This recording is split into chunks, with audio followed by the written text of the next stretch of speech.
It's been 2 weeks since Luann James was fired from her role as director of the Rutherford County Library System after she refused to relocate over 100 books to the adult section containing LGBTQ themes.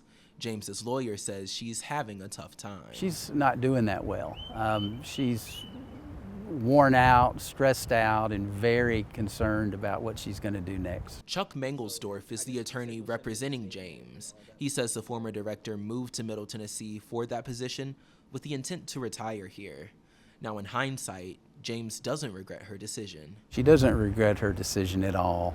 She believes that any librarian following their professional ethics and their duty to the patrons of a library would have done the same thing. During the board's March 31st meeting, concerned community members brought up allegations made against board chair Cody York in December. In that December meeting, then director Luann James said York asked her to gather a list of families who use county libraries. With all the names of the patrons, their addresses, their zip codes, their barcodes, how many children and how many adults were in each household, what they were checking out.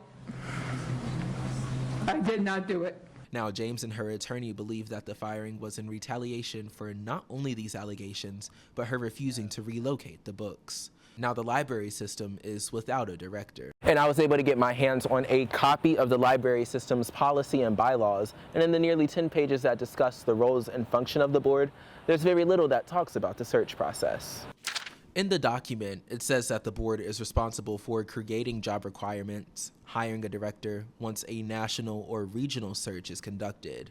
The board also has the power to hire and fire the director. With little guidance on what steps should be taken, it has some board members concerned with the future of the library system. That would be a great question to have asked before we started this process and had talked about as a board before we fired our director. So I know the policy manual pretty well, and there are some gaps in it, so I don't know what the next few weeks will look like on it. This hasn't been thoughtfully put into this level.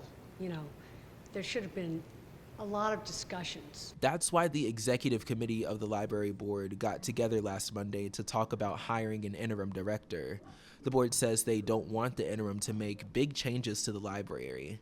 The committee ranked possible candidates and narrowed the search down to candidates already employed by the library system, suggesting HR manager David Kusher to the position. Now, the board says that they will continue to ask each person to step up as the interim director, and if that person says no, then they'll just move on to the next candidate. Now, for Cody York, I asked him if he wanted to respond to those allegations that were made against him in those previous board meetings.